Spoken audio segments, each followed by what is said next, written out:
Ever wondered what happens when the sun has a temper tantrum? Hey there, science buffs! Today, let's chat about solar flares. Imagine the sun throwing a cosmic tantrum. When these solar flares burst out, they shoot massive energy into space. Think of it as the sun's way of sneezing. So could these solar sneezes zap Earth? Well, kinda. Solar flares can mess with satellites, GPS, and even power grids. Imagine your phone going no signal or your lights flickering, all thanks to a solar flare. But don't panic.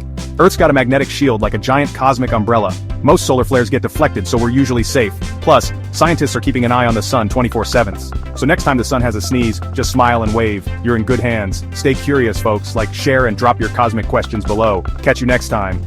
#solar flares, #cosmic tantrum, #science for everyone.